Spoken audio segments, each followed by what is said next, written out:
Political heat ఏపీలో నెలకొంది. ముఖ్యంగా మాజీ మంత్రి అంబటి అరెస్టు తర్వాత అనేక రాజకీయ పరిణామాలు చోటు చేసుకుంటున్నాయి.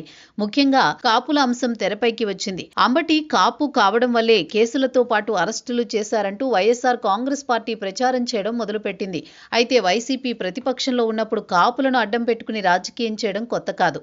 గతంలో కూడా ఇదే జరిగింది. ముద్రగడను కాపు రిజర్వేషన్ ఉద్యమాన్ని అడ్డం పెట్టుకుని లబ్ధి పొందింది వైసీపీ. ఇప్పుడు అంబటి అరెస్టుతో రాష్ట్ర వ్యాప్తంగా అల్లర్లు చేయాలని భావిస్తున్నట్టు ఆరోపణలు వస్తున్నాయి.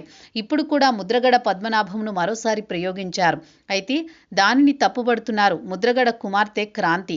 తన తండ్రి రాజకీయంగా బలిపశువును చేయాలని చూస్తున్నారంటూ సంచలన ఆరోపణలు చేశారు. అధికారంలో ఉన్నప్పుడు రెడ్లను, ప్రతిపక్షంలో ఉన్నప్పుడు కాపులను రాజకీయంగా వాడుకోవడం జగన్కి అలవాటైన విద్యగా ఆమె పేర్కొనడం విశేషం. 2014లో టీడీపీ అధికారంలోకి వచ్చింది. ఆ ఎన్నికల్లో కాపులకు రిజర్వేషన్లు కల్పిస్తామని చంద్రబాబు హామీ ఇచ్చారు.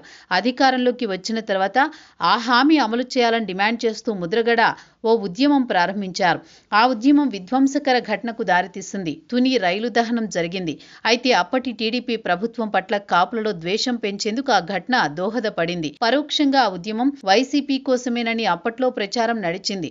అప్పట్లో చంద్రబాబు సర్కార్ కాపులకు 5% ఈబీసీ కోటా కింద రిజర్వేషన్లు కల్పించింది. అయితే జగన్ అధికారంలోకి వచ్చిన తర్వాత 5% రద్దు చేశారు. ముద్రగడ సైతం కాపు రిజర్వేషన్ ఉద్యమాన్ని నిలిపివేస్తున్నట్లు ప్రకటించారు. వైసీపీ 5 ఏళ్ల కాలంలో కాపులకు ప్రత్యేక పథకాలు కానీ వర్తింప చేయలేదు. మరోవైపు వైసీపీకి లబ్ధి చేకూర్చారు అన్న ముద్రగడకు ఎటువంటి పదవులు ఇవ్వలేదు. రాజకీయ ప్రయోజనం కల్పించలేదు. అయితే జనసేనలోకి ముద్రగడ వెళ్లేందుకు ప్రయత్నాలు చేశారు.